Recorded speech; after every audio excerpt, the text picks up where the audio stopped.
Hello, everyone. I hope as we're going along here, you guys will be able to hear me fine. Um, One of the downfalls of all this is that technology doesn't always work perfectly the way it's supposed to. But hopefully we will do just fine. I have moved closer to my router, so hopefully the sound will stay. I'm going to give people a little bit longer to come in. We're rapidly climbing here, but it's 3 o'clock. Those who show up on time, I'm just going to go ahead and give you the added benefit of me introducing myself. So I'm Dr. Phil Ryan. I am the Deputy Director for Graduate Programs, Student Services here within the Office of Intramural Training and Education. If you looked at the website early on and you thought you were going to hear from Dr. Z, my apologies. I am not Dr. Z. I'm not nearly as cool as she is, but she is online right now, kind of answering questions in the back end. She is here, not just in spirit, but in technology as well. But you'll be hearing from me.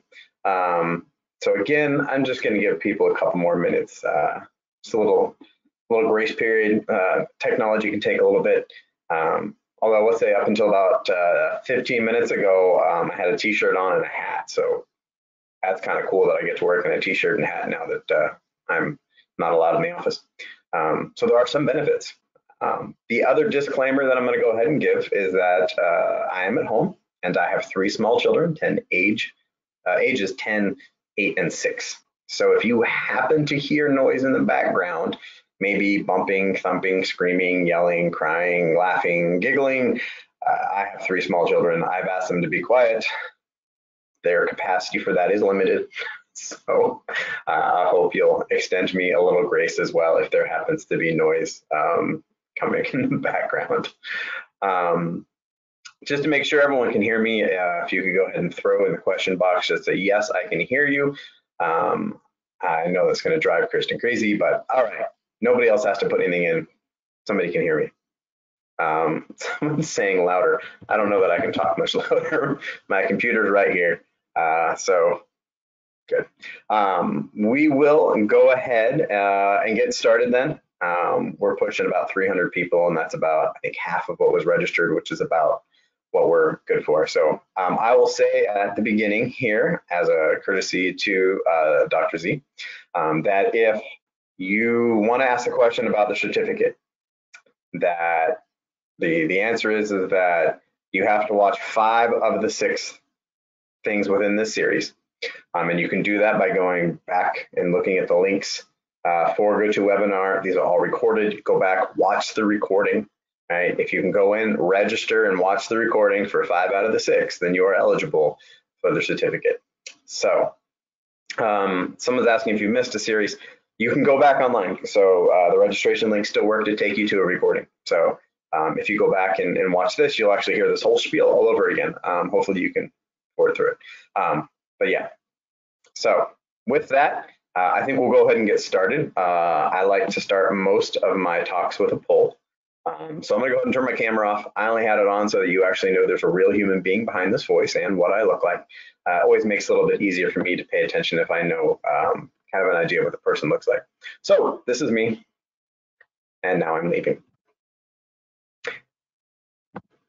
All right, so get ready to answer a poll just to get an idea of who I'm talking to. If you could give me your educational level, so that I know where we're starting. If you are not even starting grade 9 yet, you can either abstain or you can lie, whichever you prefer. I always prefer honesty, so you could just not answer the question. But I figured most of the people here in the series are going to be going into 11th or 12th grade or having just graduated. Looks like the numbers are bearing that out. We do have some early starters here, grade 9 to 10. Good on you guys getting started so early. I'm going to go ahead and give us about another 30 seconds for people to answer the poll. So we're currently at about 67%, coming up on 70. And still going. Still going. You guys got 8 seconds. Come on. Get in. Get in before it closes. We hit 80%. I consider that pretty good. All right, we're going to go ahead and close that. So about 62% of you are going to be in the 11th or 12th grade. And then about equal parts, grade 9 to 10, just graduated. Congratulations to all of you that just graduated or been graduated for a while. And congratulations to those of you who have been graduated for a while too. To those who are coming into the 9th grade, welcome to high school. I had parts of high school that I absolutely loved and parts of high school that I didn't, but I can say that about everything. I'm going to ask one more question just to get an idea of who I am talking to here. If you guys could go ahead and tell me your favorite ice cream flavor, that would be great. That's right. It says chocolate, vanilla, strawberry, mint chocolate chip, and not everyone likes ice cream, Dr. Ryan. They only gave me 5 options. I would have just kept listing a whole bunch just to see what the distribution would be. Honestly, my favorite is dark raspberry chocolate truffle, but you can really only eat so much of that because it's just so rich. But yeah, here we go. We're at 50%. Good, good. Climbing rapidly here.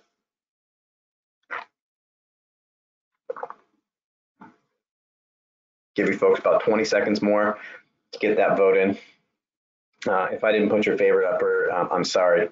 I went with kind of the basics with chocolate, vanilla, and strawberry. And then I put my favorite, mint chocolate chip, because it's my poll and I can do that. All right, at 82%, the winner is vanilla, which always surprises me, but it's always the case. So for those of you who like vanilla, congratulations, you continue to be the most popular flavor of ice cream. The correct answer is mint chocolate chip though, just so you know. All right, so let's get started. We're going to talk about career exploration. Again, my name is Phil Ryan. I am the Deputy Director of Graduate Programs and Student Services. I'm going to give you a little bit of insight into my background here. So what was my career path? So when I was in that first category of 9th, 10th grade, what I wanted to be was a veterinarian. And so I asked my vet, I said, hey, can I volunteer in your office to get an idea what it's like? And he was so impressed that this 14-year-old wanted to get an idea about it. He said, yeah, sure. I lasted about a month and realized that I really didn't like the smell of the vet office. And so I changed my career path. I know that sounds weird, but if you're going to work someplace, you should probably like the way it smells. And so, yeah, I didn't like the smell. And so I went ahead and I changed my career path. Then I wanted to be a physician, a human doctor instead of a pet doctor. I actually wound up working for 4 years in a hospital as an EKG tech, electrocardiogram. And during that time, I actually realized I really don't like sick people that much. The correct way of saying this, I don't like working with sick people. But the truth is that if you are going to be a physician, you should probably in some way don't mind engaging with sick people because those are the ones you are going to be helping. And so again, I kind of had to think, okay, let's redirect my career path. And it was really in my junior year of college that I came to this realization. So I was almost graduated from college, having been on this path to be a doctor and realizing that I had to change. So then I wanted to be a researcher. I actually spent 10 years doing research, including getting my PhD. And then after that, I kind of realized that I still wanted to be close to science because I love it. Science is amazing. It is awesome. I wanted to work more with people. I wanted more to see a direct impact of my work with individuals. And so, yeah, I had to do a little bit more career exploration. Then what I wanted to do after that is I wanted to do exactly what I'm doing now. But to be perfectly honest, it took me about another 5-6 years to get there. And during that process of trying to figure out what I wanted to do and figuring out how I was going to get there, I did a lot of informational interviews. If anybody was on my networking talk last Thursday, you heard about informational interviews. If you went to the networking talk last Monday, you probably heard about informational interviews. So I did those. I kind of begged for a detail, which is government term for internship in the office that I work in now. And I got that opportunity. It was supposed to last 6 months. And that was in 2010. So that's a long 6 months for those who are curious. But I did finally get hired on, and then I worked really hard to keep advancing to the job that I wanted. So what does it look like from an actual job perspective for me? This was really my career class. I started as a volunteer vet office. I worked a lot of odd jobs, right? So mowing lawns, moving mounds of dirt from one place to the next, swinging a hammer type of things. I got my first W-2 job where I had to report all my earnings to the government as a busboy or dishwasher at a local Chinese restaurant. So I did that. I actually worked at that job as well as my EKG tech job while going to community college. And so that was 40 to 60 hours of work on top of my coursework for a little while. Then I quit the busboy job because the EKG tech job paid a whole lot more. In college, I was a physics tutor. I got a paid internship with the California Department of Health Services and learning about public health. I had a teaching internship as well. Finally, after I graduated, I became a postbac researcher on this journey of mine. I was a graduate student. I leave that as a job because for those of you who are looking at graduate school, it is a job. You work a lot full time. It's work. Then a postdoc. Then that internship that I talked about, the graduate career education intern, got hired on as a program analyst. Worked my way up to a program manager. Then got promoted to director of student services. And eventually I became deputy director for graduate programs and student services, which, if we're being honest, is a position that I kind of created, which is what I said I want to do exactly what I do now. I worked my way into this position over time in the same office. And so why do I tell you this? One, we're going to take a look at using my career path to look at some of the things I did right, some of the things that I did wrong, and use it as kind of an example of how I learned each step along the way. About what I wanted to do, but also things I learned in one job that I didn't think I would ever use again, and them coming in handy. So what is this? So what? One, few career paths are linear. Back when I was a kid, there was this idea of working in the mailroom and then working your way up to the C-suite. So you'd start in the mailroom, work hard in one company, and eventually one day you'd be a high-level executive within that country and within that company. And the truth of the matter is most career paths are just not linear. We start with one idea in mind. We work toward it. As we learn more about ourselves and our options, we kind of change, and that's great. There's nothing wrong with that. If your career path is linear, awesome. There's nothing wrong with that either. But I can also say the best way to learn about a job is to do it, because there were a lot of things I thought I wanted to do until I started doing those jobs, and then I was like, I don't want to do this. I don't like this. The second best way to learn about a job is to talk to those who do it, but you have to talk to a lot of people, because people with the same job titles often have different job duties. And people who have the same job duties, some of them like them and some of them don't. And so you want to hear why people enjoy their job, why people don't enjoy their job, and then figure out whether that fits for you or not. And the best way to know which jobs you want to talk to people about is to know which jobs are, one, out there, and which jobs are the right fit for you. So we're going to talk about that as we go through. We actually call this career readiness, right? So career readiness is knowing how to explore your career options, how to get the education and qualifications that you need to pursue a career that interests you, knowing how to find internships, work, volunteer opportunities that can help you try on or try out a career, gain the necessary credentials or experience you need to actually have that career. It's knowing how to prepare professional communications and job documents relevant to career planning and job search process. And it's knowing how to interview successfully. We're not really going to touch on interviewing successfully or putting together job documents in this talk. There are other videos that are available on our YouTube page if you are interested in those, that you can check those out. But career readiness is also knowing how to identify your family, your school, and the cultural messages that impact your career decision making. Where we come from, the life we've lived, the family that we have, the friends that we have, they affect our values. They affect what we consider to be a good career or a not so great career. And you need to be able to identify those things and then decide whether you actually agree with those or not.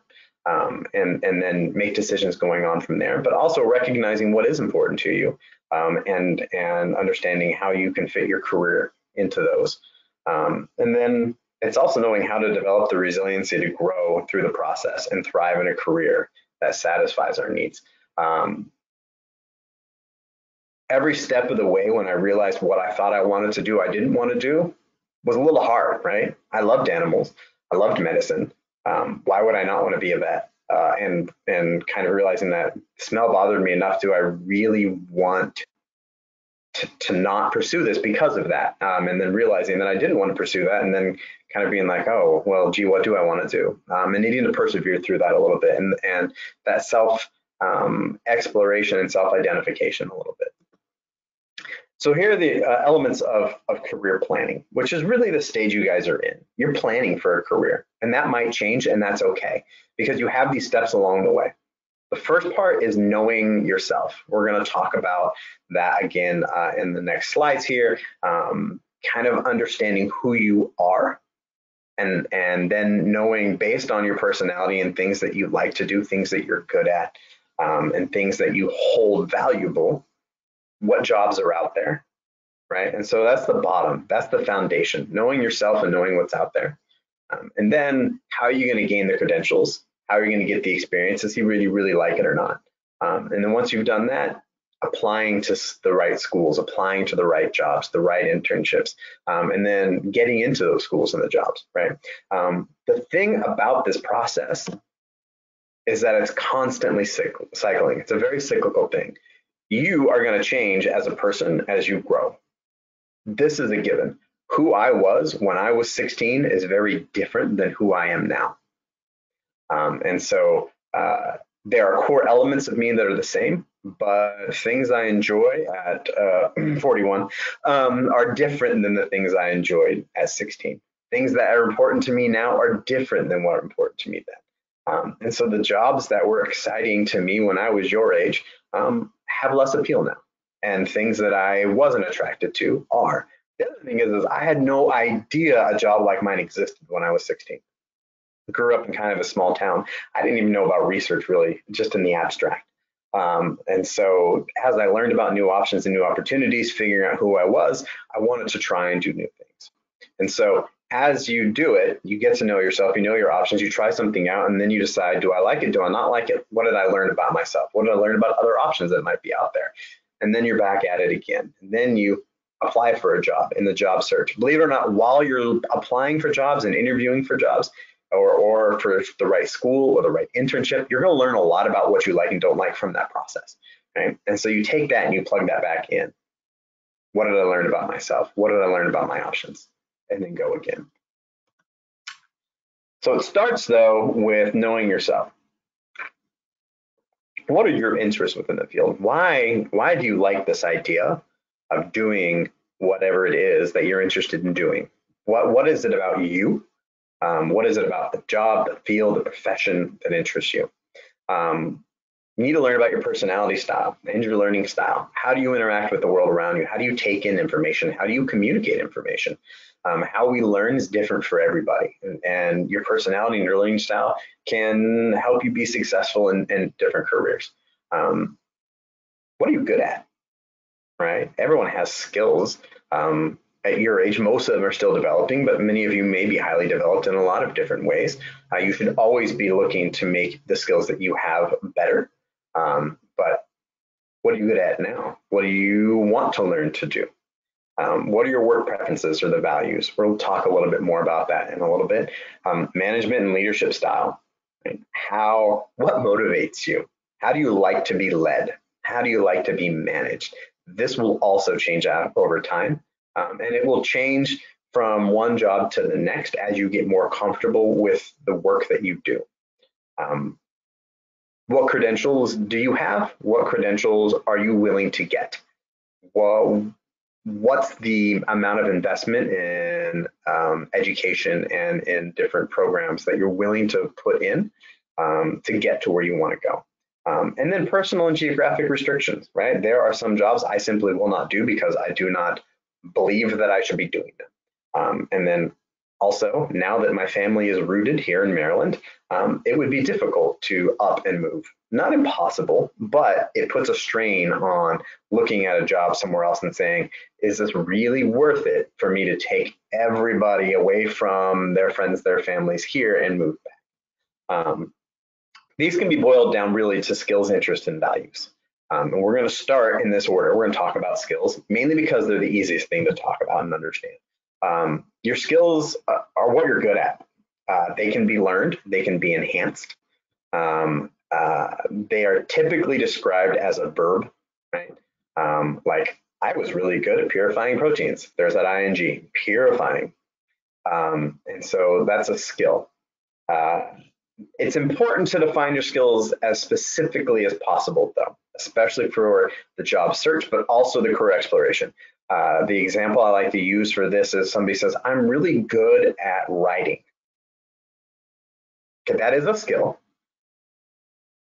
but it's not a specifically defined skill. Writing can be a lot of things. Are you good at writing fiction? Are you good at writing novels? Are you good at writing short stories? Are you really good at writing non-fictional information? Can you collate really dense amounts of information into a concise document that can be read by anybody? Can you write really technically so that a lawyer can't find a loophole, right? A lot of things need to be defined specifically when it comes to a skill. And then there's transferable skills, right? And so these are skills that are required doing any activity in your life that are applicable to what you want to do in your next job or some job down the road. They can be skills that are required in one job that you didn't think could be applied to the next job.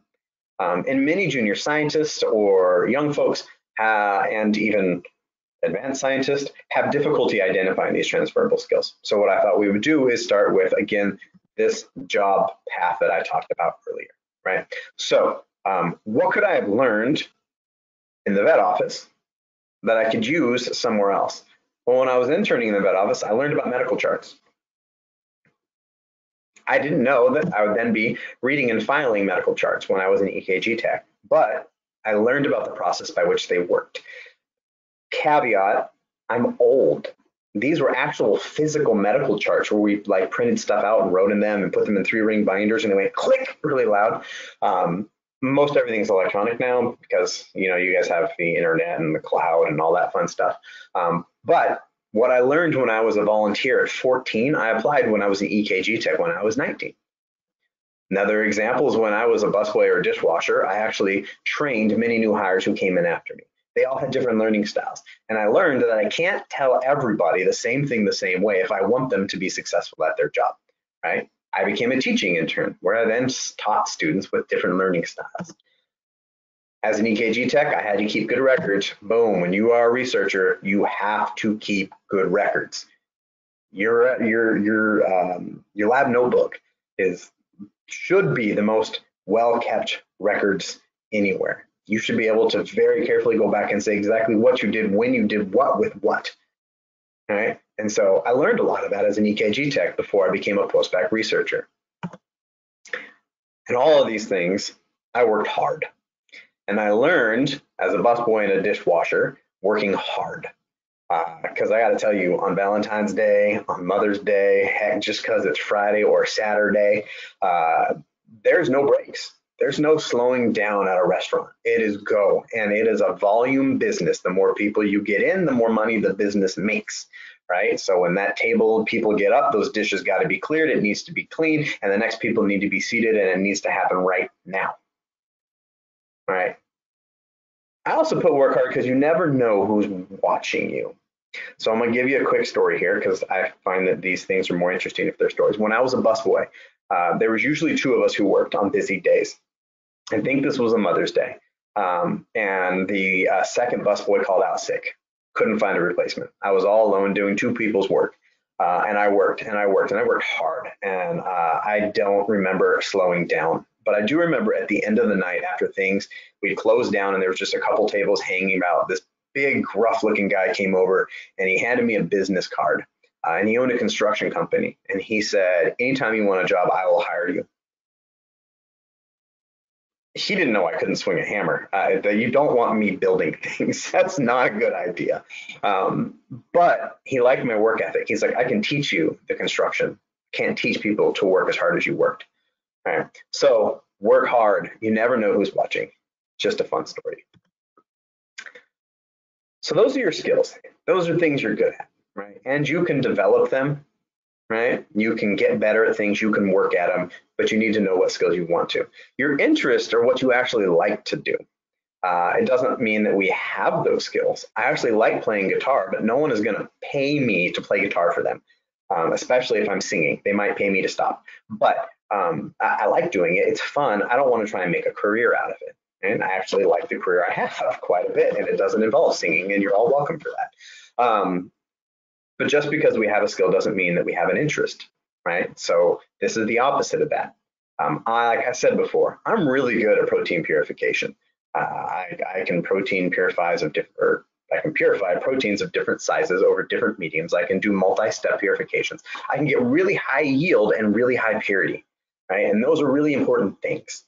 But I don't want to do it anymore. I don't have an interest in it. Right? Have the skill, don't have the interest. That's okay too. Just because you're good at something doesn't mean you have to make a career out of that either. Jobs can combine multiple interests, but they don't always have to equal vocations, right? That's what hobbies are for. The truth of the matter is that in my job, I work mostly with graduate students and postdocs, older folks. My favorite age group though, and this is going on the record because this is recorded, is high school students, right?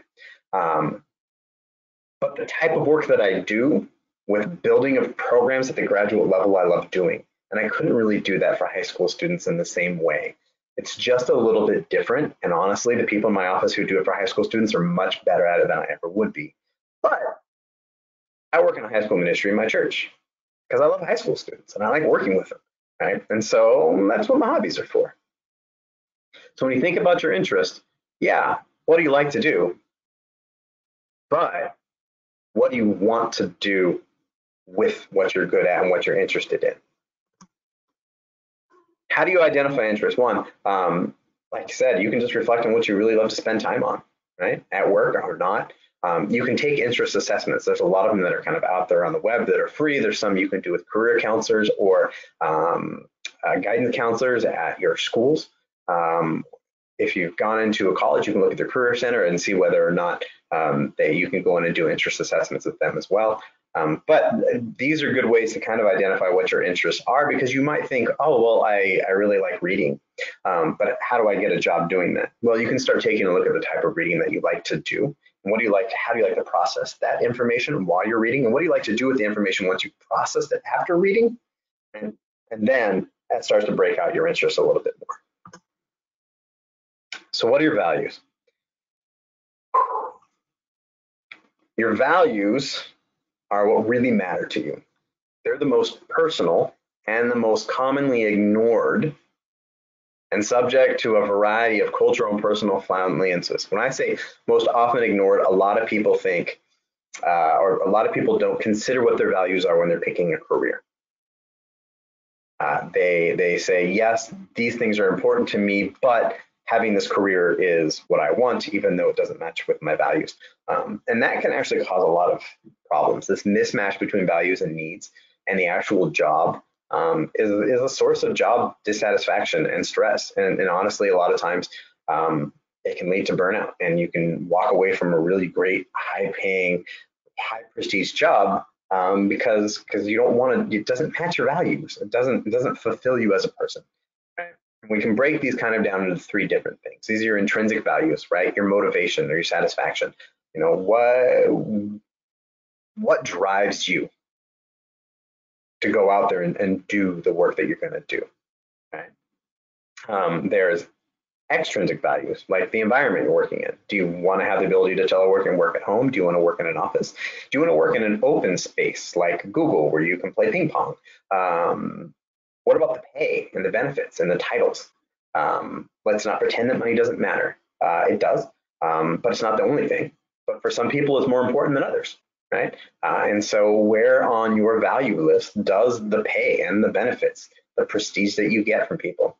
And then your lifestyle values. So I actually really like the way that this is phrased with the intersection of work and life. You often hear this said, work-life balance. And I don't like that because it implies that work and life are against each other, that they are, the two things sitting on opposite sides of a teeter-totter, and that work is what prevents you from living.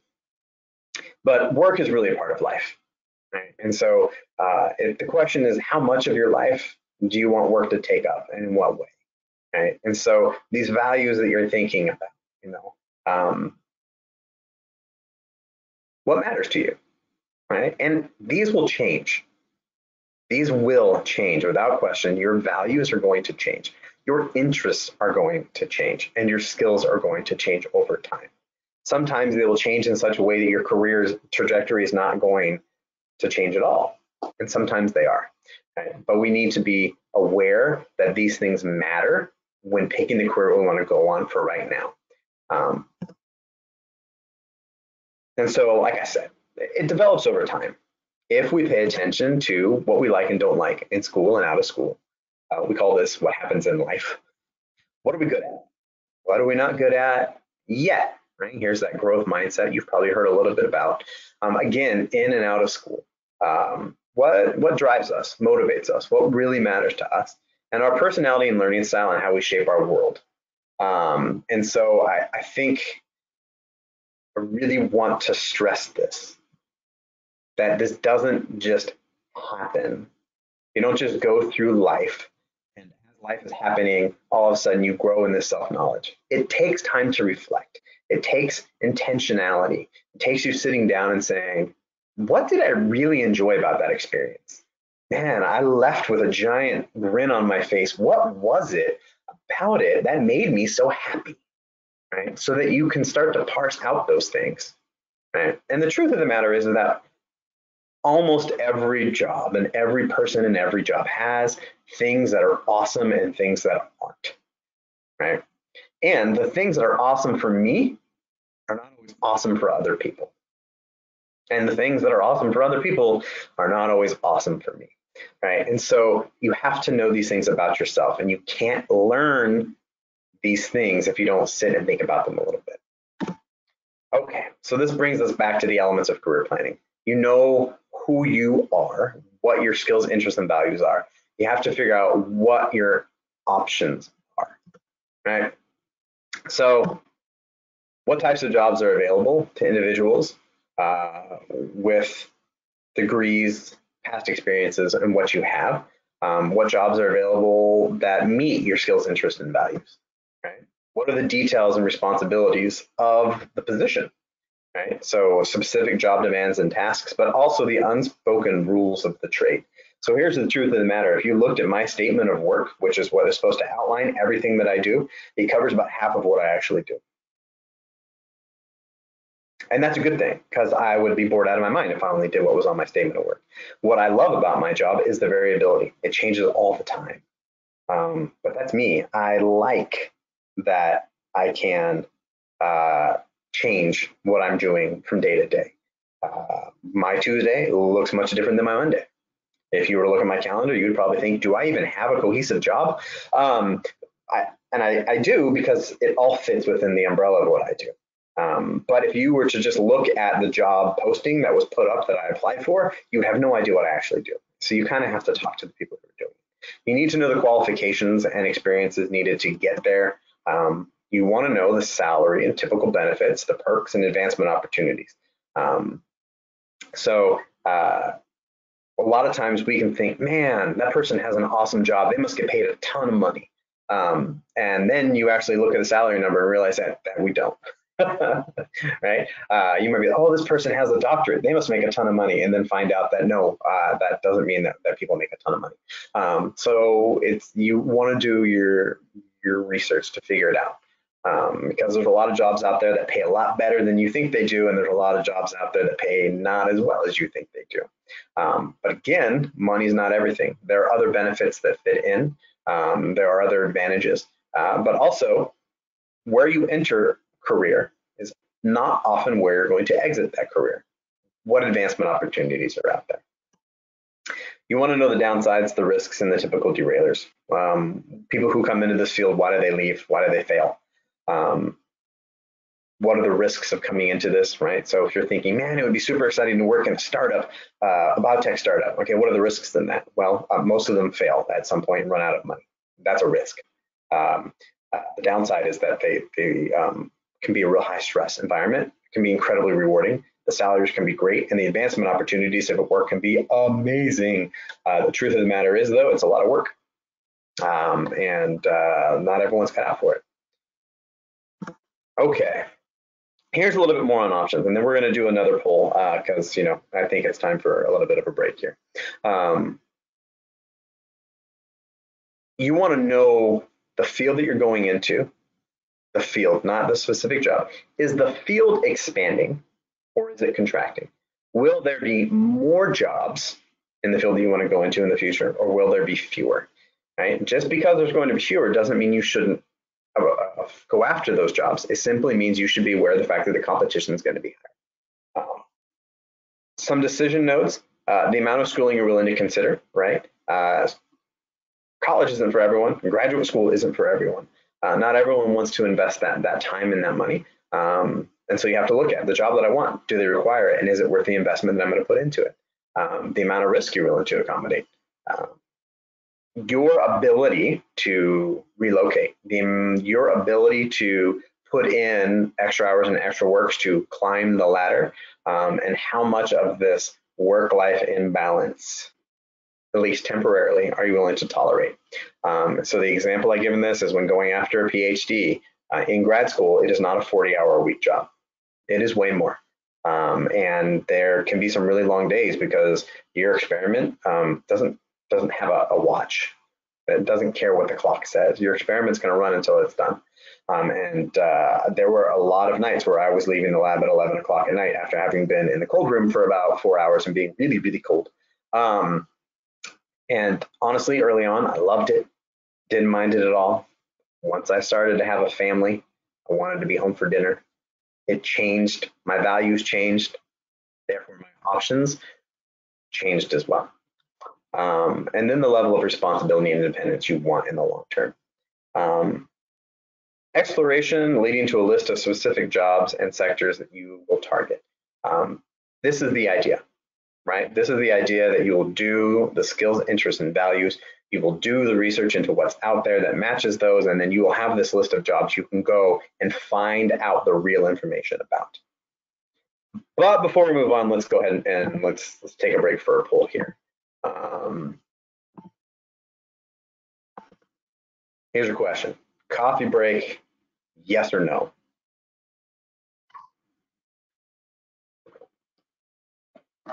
No. People voted no.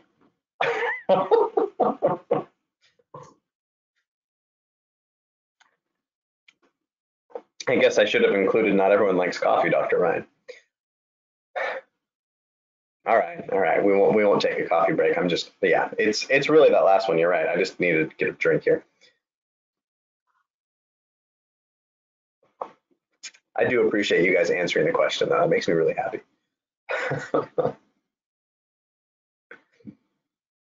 So I will be honest that one of the greatest networking tools that I know of is actually grabbing coffee with people and talking with them. It just seems that having a hot cup of coffee in my hand just makes me more willing to share about myself and to hear other people share about themselves. So, all right, we're going to close it. 50% yes, 27% no, and then 23% who realized I just needed to build in a break so that I could get some water in my mouth and kind of wet my whistle again. All right. So some major categories of STEM careers. Healthcare delivery and healthcare management. These are big. Information technology. Computational biology is a rapidly growing field. I'm going to just put a little slash right there and say data science. Data science is hot right now. Data science is everywhere. And so if you're looking at a field that's growing and you like to play with computers, man, data science is a huge thing, and it can be applied to all of these. Public health, research and development, scientific administration, education, policy, business, writing, law. Honestly, when it comes to STEM careers, it's pretty broad, right? These are the major ones that are out there. A lot of people are often surprised to see law there, but intellectual property and patenting are a big thing within the STEM career. Also, just protection of your inventions in other ways, making sure your agreements, if you're going to share reagents, share ideas with other companies, you want to make sure that you have a good lawyer to make sure that happens well. All right, so gaining options knowledge. How do we do it? OITE has a website, a blog, and YouTube. I hope I'll remember to come back to this top this top bullet here after I get to the bottom of the slide. Read a lot, read books, read blogs, read websites. However, understand that not all sources are trustworthy. So if you're reading a blog, you should know who's writing the blog and whether it's trustworthy or not. Same thing for websites. Attend workshops. You guys are doing a great job because you're here, but you want to do them locally as well. And so do them on campus. Go to meetings if you can, society meetings, join different groups and attend those workshops as well. Talk with mentors, colleagues, and friends. I'm sure there's already been a talk on mentoring, or there will be talks on mentoring. We have videos on mentoring. Honestly, I think one of the greatest investments you can make when it comes to career exploration is to get some mentors, people who are willing to invest in you, people who are willing to share their wisdom and experience that they've had with you. It's absolutely a really invaluable thing that you can do. So if you don't have mentors, look into ways to find them and gain them, and then be bold and ask somebody if they'll be your mentor, because it really is just an incredibly valuable thing. Job shadowing, right? Hey, can I just follow along your job for a day or two and just get a feel for what it's really like? Do some internships, get some jobs to try it out. Here's the thing, just because you take a job doesn't mean you have to work in it forever, right? If you take a job because you think, hey, I might want to do this, and 12 months into it, you're like, I don't like this, get another job. That's okay, right? A lot of people think, oh, I have this loyalty to the company, I can't quit. You can. You absolutely can move on to the next job.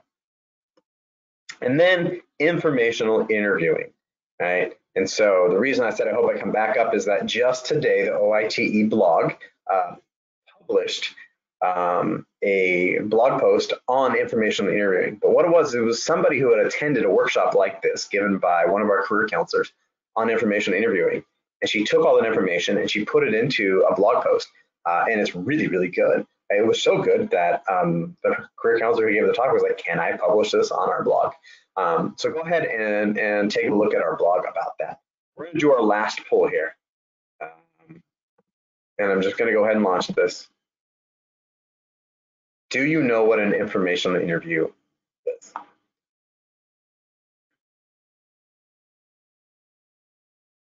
Yeah, I got that. People are looking at my answers that I put up and being like, who is this guy? Yes, no, I don't know, but I really don't like saying no. That's the one I would claim. I hate to say I don't know something. I've learned the value of saying I don't know. It's actually really freeing and it's really good. Learn to say that you don't know, even if you don't like it. But I appreciate the honesty. So we're at about 60% of the vote in, and we've got about 40% of the people who say yes, which honestly is really, really high. And I'm hoping that's because they've attended other workshops that have been going on.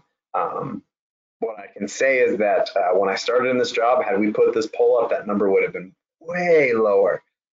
Truth of the matter is that informational interviews are really, really valuable, and they are something that has been kind of around for a long time, but hasn't really made its way into the STEM fields until recently. Whoops, I pushed a button. I didn't mean to push that button. Cool. Closed. Hopefully we're back on our slides. If we're not back on our slides, let Kristen know and she'll jump on and tell me that we're not back on our slide. So what is an informational interview? What did I just hit that made that do that? There we go. Information interviews. It is a unique form of networking designed to collect information about a career field, job, a specific school, company, or organization. I like to say it is a very aptly named tool where you are interviewing someone for information. You are not interviewing for a job. All right. You are simply interviewing the person to find out what is their life like in this particular field or at this company or at this school. What is it really like to be this person?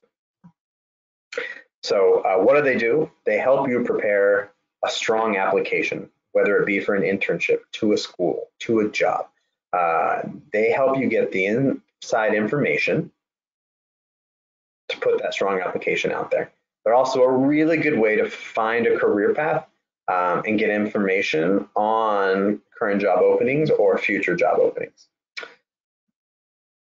So they allow you to find out about the real responsibilities and duties of a particular job. Like I said, a lot of times what's on the job posting is not what the person ends up doing. They can give you an idea about salary, benefits, perks, and advancement opportunities. You'll notice these are looking a lot like stuff we've already talked about that you need to gain. This is the way that you do it. Now, don't come out and say, hey, how much do you make? Ask, what's a typical salary range for a starting position in your field? That's a nice way to say, we're going to put this here and here, and here's the lower range, here's the upper range. It doesn't tell you where that person is. What are the downsides, the risks, the typical derailers, and what are the qualifications and experiences that you need to get the job? You'll notice this one that's separated down here, way at the bottom. It is not a way to ask for a job. I'm going to go ahead and just say this very directly. If you ask someone for an informational interview, and then you end up asking for a job in that information interview, you have come into the informational interview under false pretenses. The other way to say that is you have now come across as a liar, as a dishonest person, right? That hurts you. Don't do that, right? If the person happens to be like, actually, we got this internship program that's going to be opening up the applications soon, you should apply. Awesome, they offered it, you didn't ask, right? If they say, hey, do you happen to have your resume? I'd like to hand it off to a friend of mine. Awesome, pass it along. They asked, you didn't, right? It's not a way for you to ask for a job. It's a way for you to learn about jobs. And so the 4 areas of an informational interview that you want to get, the 4 bits of information. You want to know, tell me about your present. What is your current position like? Here is just a quick bit of wisdom for you. Don't ask someone what their day-to-day job is like. Because like I said, most of us, our jobs aren't the same day-to-day, right? If you ask me what my day-to-day is like, I'm going to tell you I don't have one. Right? And that's what I love about my job. Ask me what's on my to-do list. What am I working on right now? Right? And so that will give you an idea of what I'm doing and what that looks like. You can ask me, well, what does the breakdown of your time look like? How much do you spend in every different area? I can give you that. Ask about the past. How did I get my job? How did I get from being a busboy to being the deputy director for graduate programs and student services? Right? What were the key steps along the way that allowed me to make that jump? What were the mistakes that I made? Right? And how did I overcome them? The future, what are the long-term opportunities in the field? Like I said earlier, is it expanding? Is it contracting? You can even ask me, what does my next step look like? Right? If you did, I'll tell you I have no idea. But a lot of people may have a plan about what that next step is. And then you want to get advice. You want to know who else you should talk to.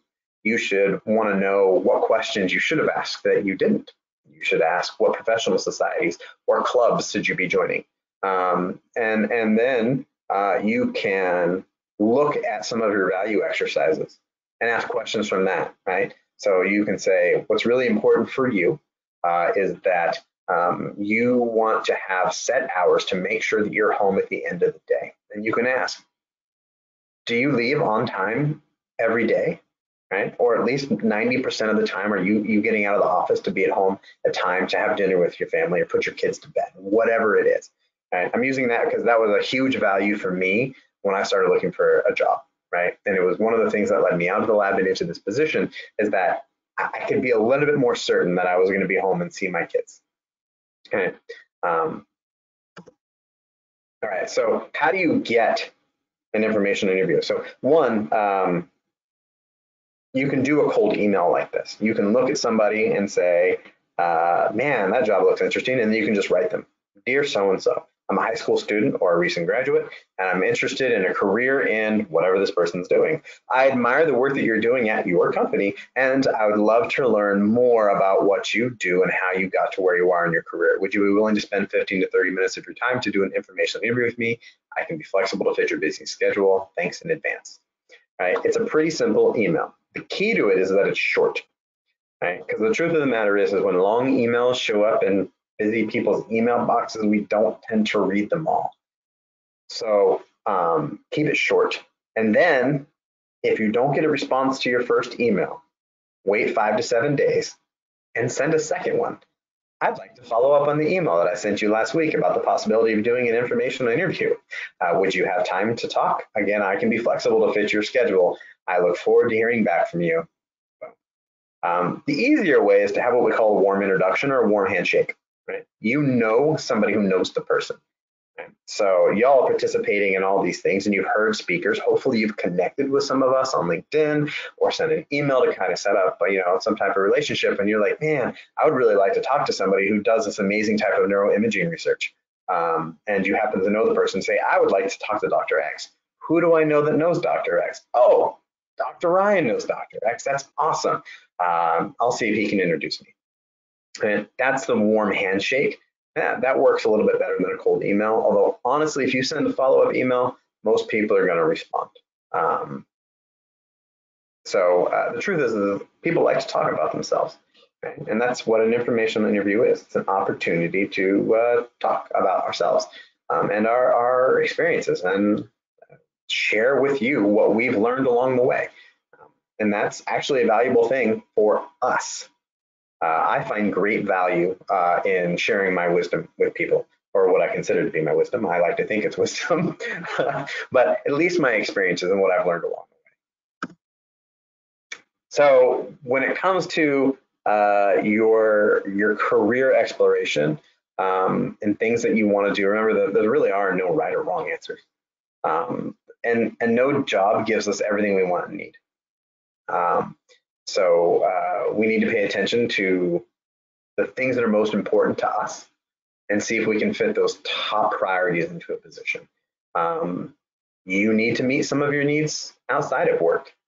Again, this is, how much of your work do you want to take up of your life?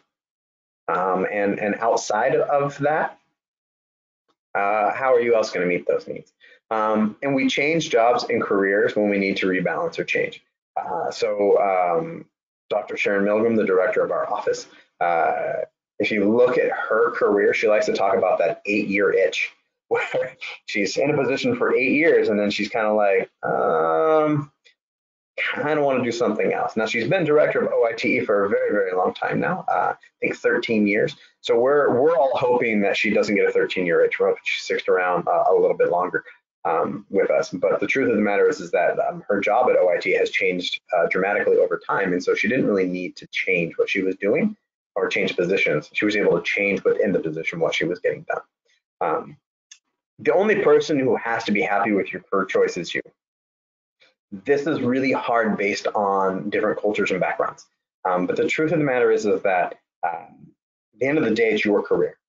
It's not your family's, it's not your teachers, it's not your mentors, it's yours. It can be really hard for a lot of us to overcome that, right?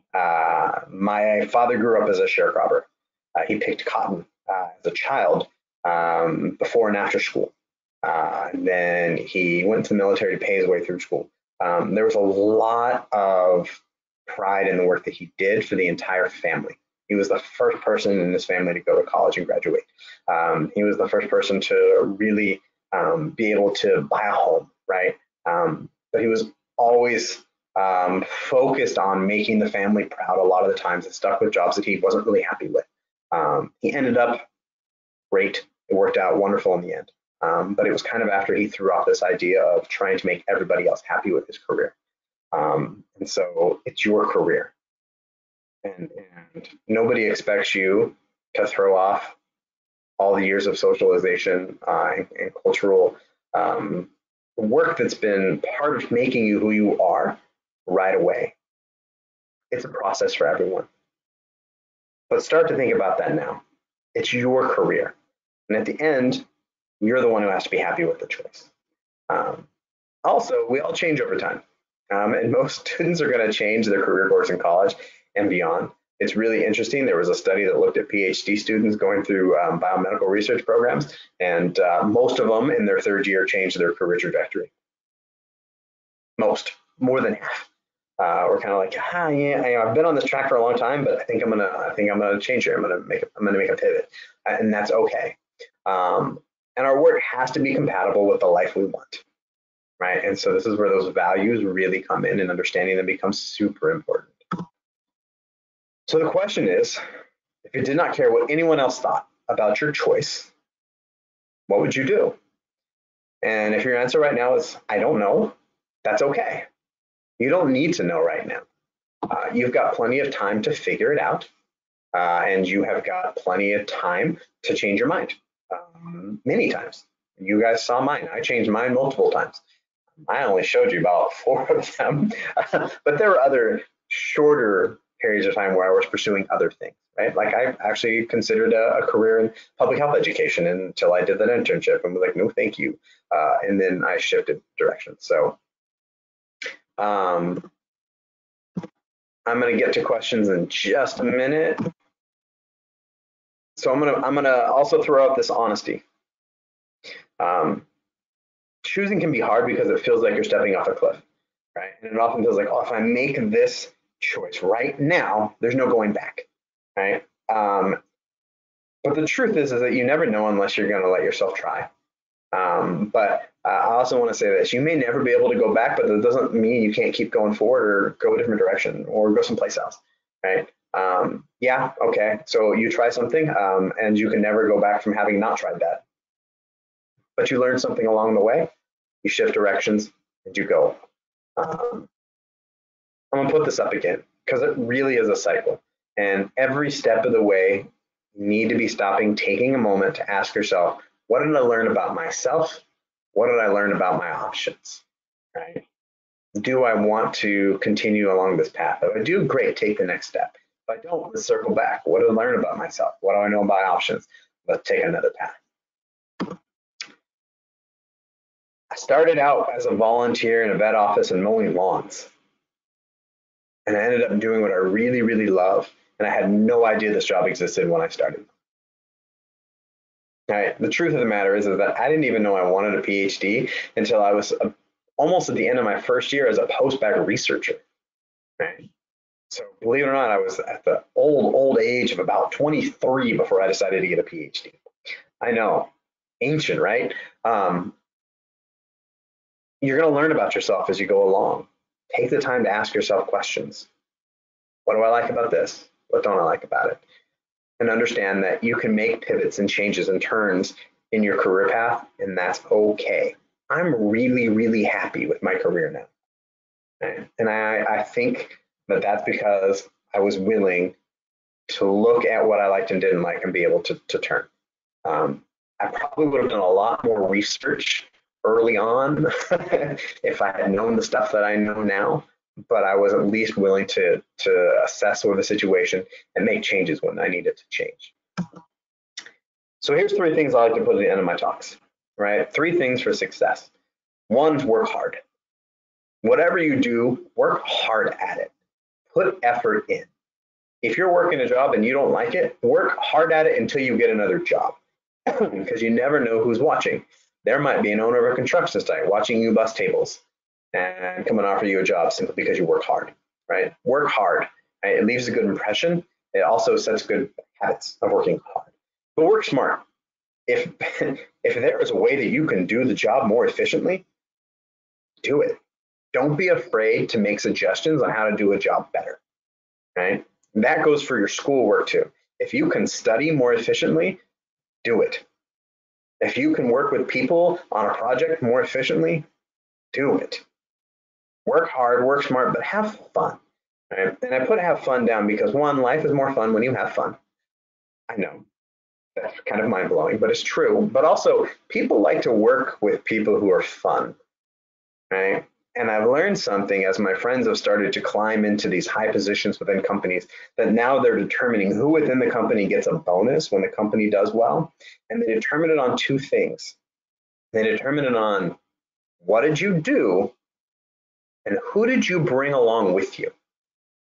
Because if you threw people under the bus to advance yourself, in most companies, you're not getting the bonus, because in the long run, that's harmful, right? So have fun and be fun to work with, because people like to work with fun people.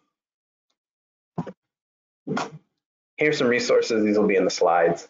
My email address is at the bottom. It is an open invitation. You can email me. I will do my very best to respond to everyone. If I don't, send me a follow-up in 5 to 7 days, and I'll get to respond to that. Okay, I'm going to go ahead and look at some of these questions that I think Kristen has been kindly putting into this chat box for me.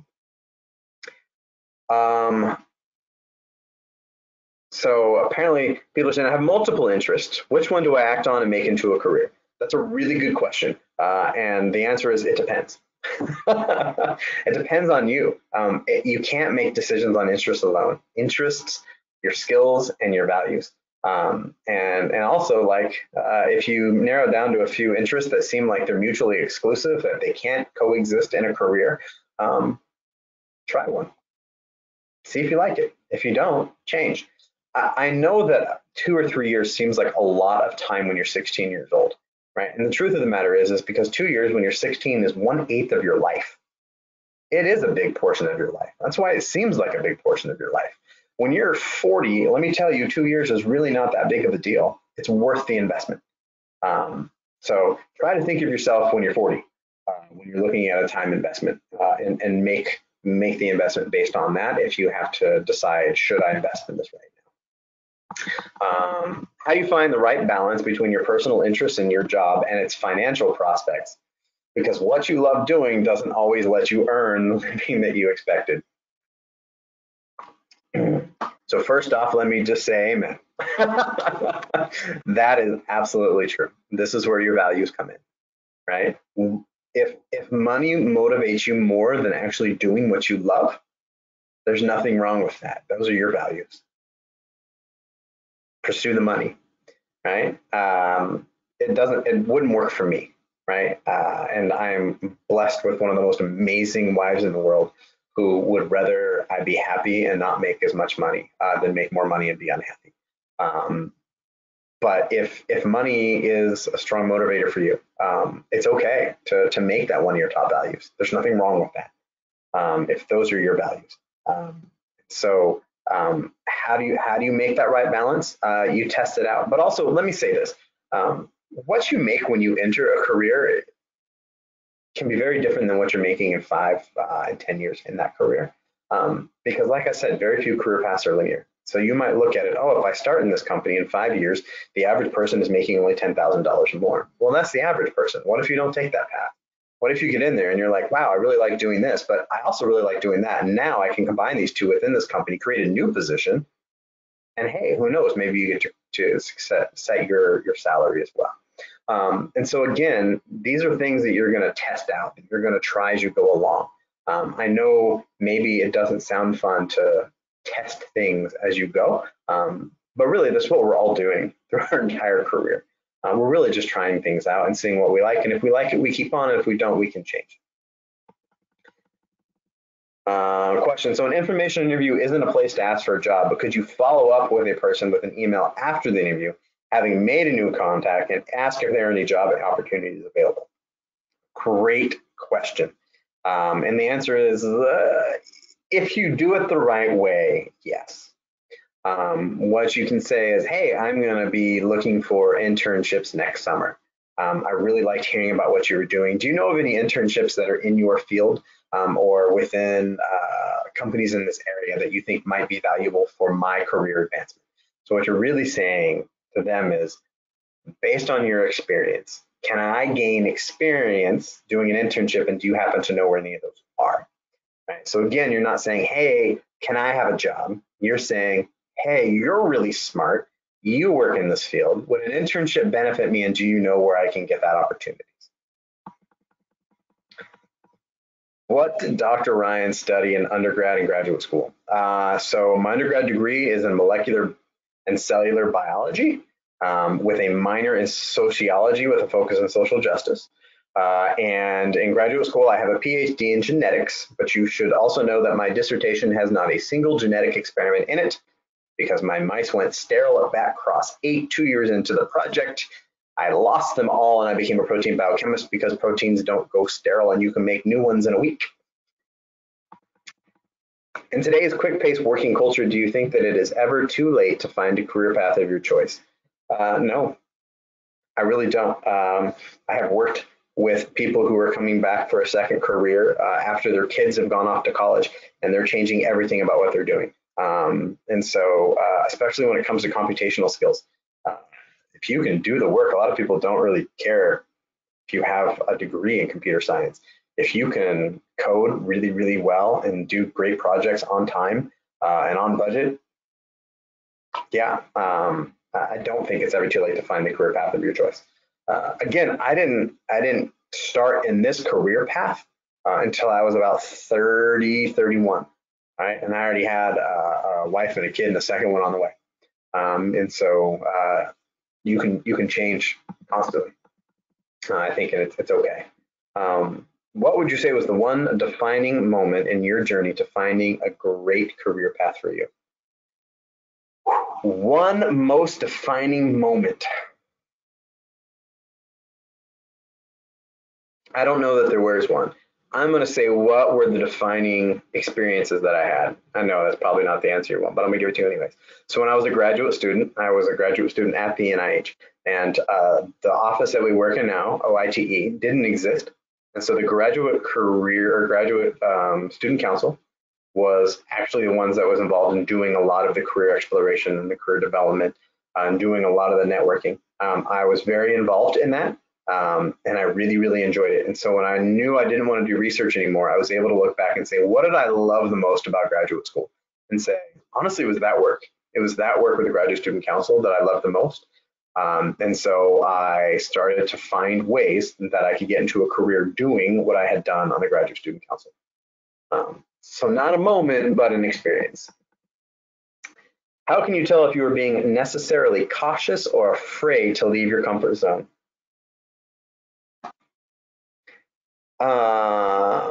I don't know that I have a good answer for you.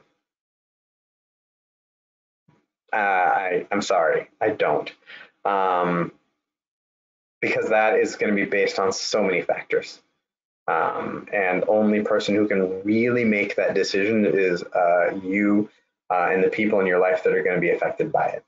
And so I would say you should work with those people.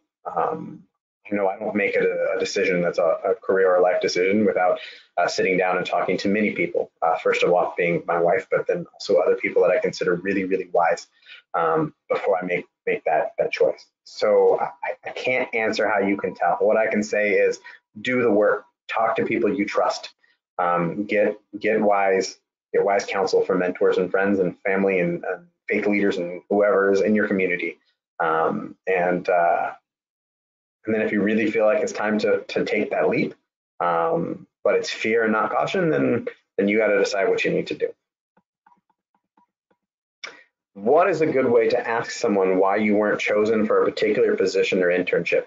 I think the best way to ask that is to say, can you give me feedback on my application and my interview to make me a stronger applicant next time? And so instead of saying, why wasn't I chosen? You can say, thank you for the opportunity to apply. Would you be willing to give me feedback on my application or my interview so that I can strengthen it for next time? It's just we get that question a lot when people aren't accepted into our programs, and most of the time we're really happy to provide that feedback. Is it possible that you would get better internship opportunities in college rather than being a high school student? I think that there are more structured opportunities for people in college because colleges have bigger career offices who work to set these internships up. I think you also gain a certain amount of background knowledge in your college courses that companies might be looking for before they're willing to give you those internships. So yes, I would say possibly, but But then again, I mean, I got mine at the vet office simply by asking the vet if I could do an internship. Sometimes it just works out that easily, and other times it doesn't. So I say go out and ask. But yeah, there's probably more structured opportunities once you're in college than there are in high school. Again, that's going to be specific to the area you're in. If you're in a smaller town or rural area, internships are harder to come by and find than if you're in a metropolitan area that's got millions of people and tons of different businesses and industries. The flip side of that is there's more competition in the large metropolitan areas as well. If I want to build a relationship with a professor, a doctor, or just anyone that has a lot of experience so I can learn from them, how would I go about doing that? Honestly, a great first way is to start with an informational interview, and then follow up and maintain the relationship. I think at some point, if you're going to want something structured, you're going to want to be a little bit forthcoming with that. But mentoring relationships happen organically and they happen structured. I have gone to people and said, you have a job I want. Will you be my mentor? I've been just that direct and said, will you be my mentor? And set up mentoring relationships that way. Other times, it's just been people that I have worked with or that are colleagues in another office, and we just happen to find ourselves in the same place at the same time. And then a lot of times I organically structure it by saying, hey, I'm going to go get coffee. Would you like to come? And then picking their brain once they're there. And so the information interview is a great in because it gives you some insights into their career. It gives you some insights into their personality. And then if it goes well and it's a good relationship, you can say, hey, would you mind setting up a more structured mentoring relationship? Could we do this once, twice a month? Where you can just share any wisdom you have, or I can ask specific questions and see where it goes. How can you afford such time and money to try all your career paths? Again, that's going to depend on your stage of life. It's going to depend on the responsibilities that you have. And it's going to depend on whether you can look at what we call the ROI, the return on the investment, and whether it's going to be worth it or not. The truth of the matter is that most of my experiences were paid. I also happen to be privileged enough to come from an opportunity where I could afford to do an unpaid internship if I needed to. Most of that was because while I was doing that, I also had a job. But like I said, my dad went to college and he was an engineer, and so if I needed money, it was available. But I'll also say that a lot of times we have a lot more time than we think we do. And so you could keep a time log and honestly write down how much time you're spending on everything, and then look at waste places you can cut down. Like I set one up on my phone and was absolutely appalled at how much time in a day I spent on Twitter. It was not pretty. I have cut way back because I was shamed, very, very shamed. So sometimes we just don't know how much time we're spending on things that we could be spending on other things. But the truth of the matter is that it will depend on your situation, and I can't answer to everything. Do you have any tips for making decisions based on what I want and not being too affected by what other people want? Give yourself grace and time. That's my tip. It's okay. So I will say that when I decided I wanted to be a doctor, that was very exciting for everyone in my family. Like I said, my father was the only one in his family to go to college. My mother went to college after I was born and older, and went back, and then she became a teacher. But for both of them, my mom, I mean, she was a dairy farmer, and my dad grew up picking cotton. The idea that their son could go on and become a physician was just astonishing to them. And I came from a small community, and so there were a lot of expectations there. And it took me a lot of time, even after I realized I didn't want to be a doctor, to actually pull the cord on that particular career path. And that's okay. Right? Those things are ingrained to us. I didn't want to disappoint a lot of people. And it just took a lot of time looking at my values and honestly having some conversations with people. But I don't have a great tip for tomorrow doing it. Give yourself time. Give yourself the grace to say, you know what, I don't have to change today. It can be a process. When do you think is a good time to start doing internships? Now, I don't even know where you are. Start now if you haven't done one. They don't have to be internships. Let me clarify that. If you can get a job doing it, and it's not an internship, it's a job, right? That's great. Do it. If you can only offer a certain amount of time because you happen to be working 24 hours a week while you're going to school, and you can really only fit 4 or 5 hours of an internship in a week. If it's value added for that particular organization and it's a value added for you, don't discount it and be like, oh, I'm only going in, 1 day a week for 3 hours. If you're gaining value and so are they, that's an awesome thing. And so I'd say don't think it has to be a full-time thing. Don't think it has to be 20 hours a week. But if you can make it a paid internship, which if we're just being honest, folks, that's a job. But yeah, but I think the answer to your question is now. Some internships have age requirements. So again, I would say when you're old enough to do them is probably the best time to do it. If you find out what you really want to do for a career, but you don't fit all of the requirements for the career, should you go through more school? I'm going to have to read a little bit into what you're asking here. So let me say this about job postings. Job postings, when they put the requirements, that's really for their unicorn. And the truth of the matter is that I have never been fully qualified for any job that I've ever applied for or gotten. And I think most people can say the same thing. So if you see a job and you're like, oh, I don't have experience in this one thing, apply anyways, right? If you're the right person, that's the right fit for the culture of the job, and you look like you're trainable and you're going to be an investment for them, you're worth the investment, right? Work hard, work smart, have fun. People will invest in you and you can grow.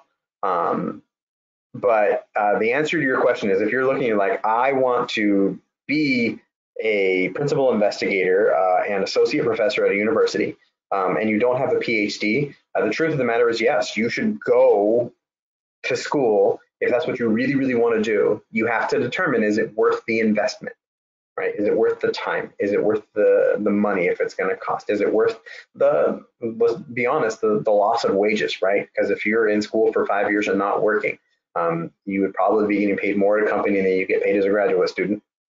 Those are lost wages, and so you have to calculate all the things and then make a value-based decision for yourself. Is it worth the investment of time to get to the career you really want?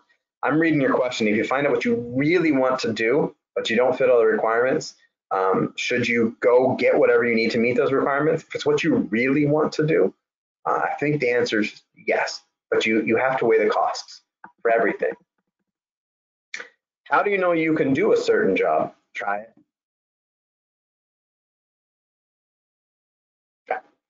I mean, that's pretty much my answer. Now, this is coming from a person that my wife has had to learn to stop asking the question, can you do whatever? Because I will answer yes. She has to ask, do you know how to?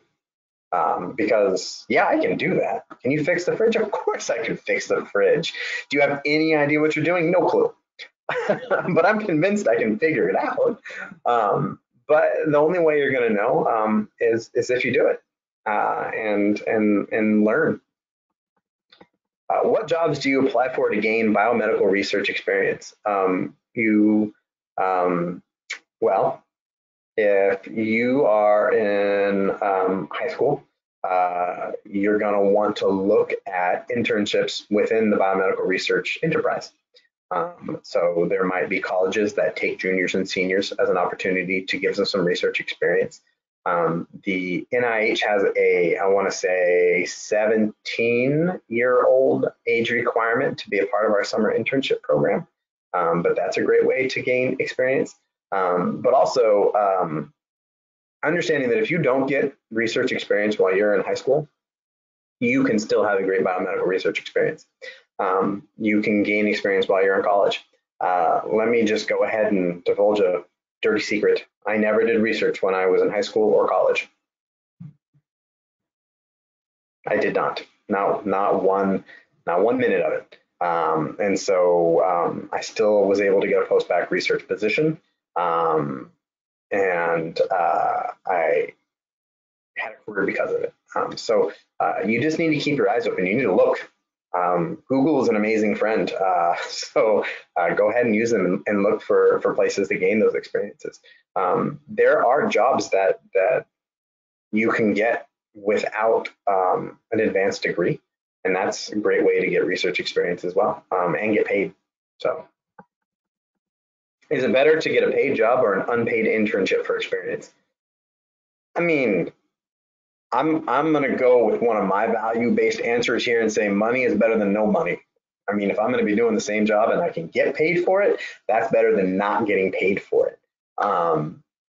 So, but you're going to want to look at the experience you're getting, right?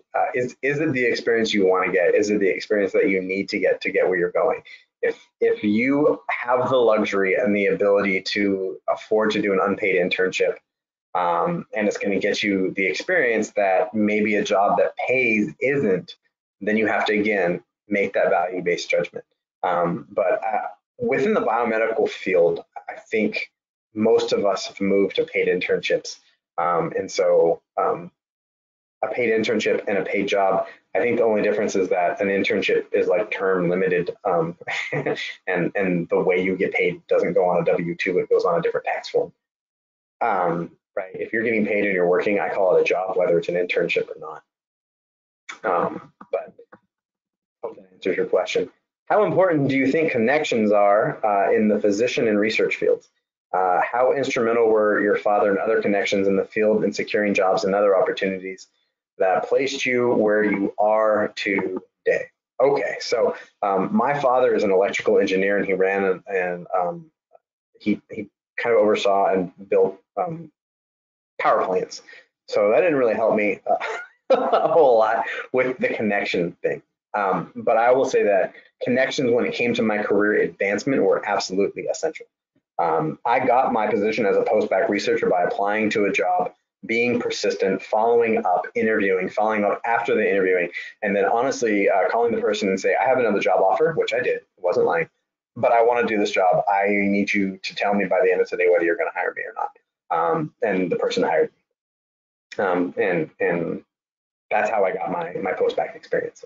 It was a posted job. I applied. I was persistent. I pestered the poor man until basically he had no choice but to hire me. In that position, though, I networked with the director of basic science at the center I was working at.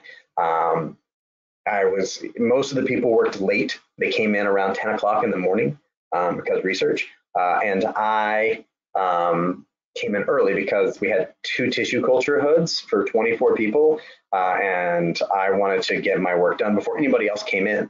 But the head of this whole department, he came in at 7 o'clock every morning, and I happened to strike up a friendship with his assistant, who was like, hey, he's in that break room every day at 7 getting coffee, and I was like, cool. So I was there at 6:50 every morning getting coffee and drinking when he came in at 7, and we formed a friendship. And to be perfectly honest, I'm fairly convinced he made a phone call that got me into graduate school. And then connections and networking is absolutely essential. Again, whatever you're going to be applying for graduate school, medical school, other professional schools, you need letters of recommendation, right? And they need to be strong, and they need to be for people who can speak to your ability to go into this field and be successful, right? And so I will say networking and mentors are really, really important. Were there any times where you felt like you ended up in a dead end while searching for a job that you loved, and how did you deal with that? So yes, full disclosure, while I was doing this internship in OITE, this detail, I was looking for work and not finding it. And I was on a postdoc fellowship that was ending. And it was really when I had about 3 weeks to a month left on that fellowship where I was about to be unemployed, where I found where finally Dr. Milgram agreed to hire me for a year. And to be perfectly honest, how I dealt with that is I made a lot of phone calls. I sent a lot of emails. I was looking at jobs that I didn't want to do because it was important to keep an income. Right? I had a home, I had a family. I still do have a family. I'm in a different home now, but like we had to pay the mortgage. And so I picked up applications to Starbucks because they had health insurance and pretty good pay. And so I would say, look, we all have values. Do what you got to do to meet them. But yeah, sometimes you do hit dead ends. Keep going. Find ways around it. That's what we do. If you hit a dead end, change directions. See if you can walk around it and go over it, go under it, whatever you got to do. Can you dive a little deeper into what a mentorship relationship consists of? Kristen, is that one of the things, one of the workshops that are going to be offered in the series is mentoring relationships? No, it's not, Phil. Can you give the 1 minute version? Sure. So a mentor relationship can be, it can look very different depending on what you want to do. But a mentor is somebody who is willing to share their wisdom and experiences with you. Like I said, it can be a very formalized thing. Where you meet with somebody to go over specific things. So like I was looking at getting into this field, but in a university. And so I had to learn how things are structured at a university because it's very different than the government. And so I went to my old program director and I said, will you mentor me specifically on how universities work? How are they structured? How do the politics play into things? And how does one navigate a career at a university doing this?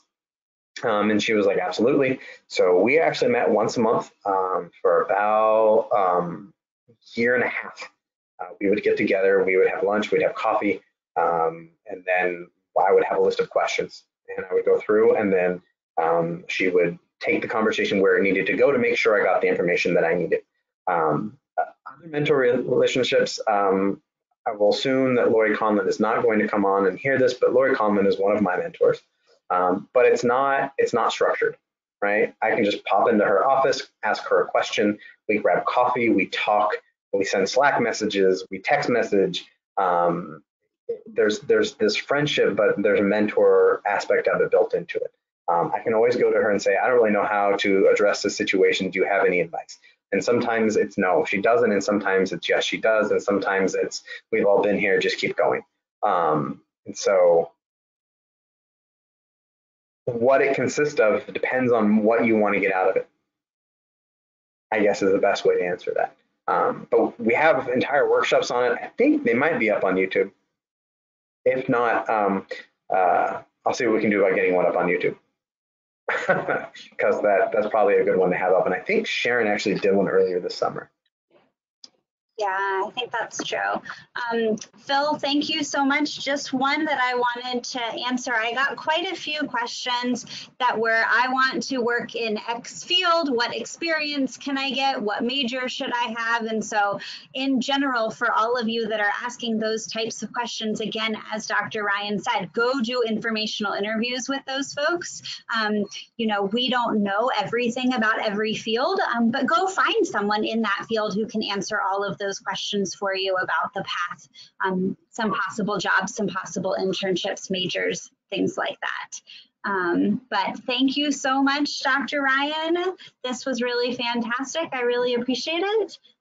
For everyone who is asking about the certificate, again, it's 5 in this series on Monday afternoons. and you need to either attend live or watch the recording. Either one is completely fine. GoToWebinar keeps track for us, so you don't have to worry about emailing me, asking me if you are registered. It keeps track of it whether you watch the recording or watch it live. So if you need to catch up on some, you can absolutely just follow the link to register that is on our website, and it will take you right to the recording of the last couple of weeks. So that is all I have. Again, thank you, Dr. Ryan. Hope this was helpful to all of you, and hope that you will all come back again next week. Awesome. My pleasure. Bye, guys.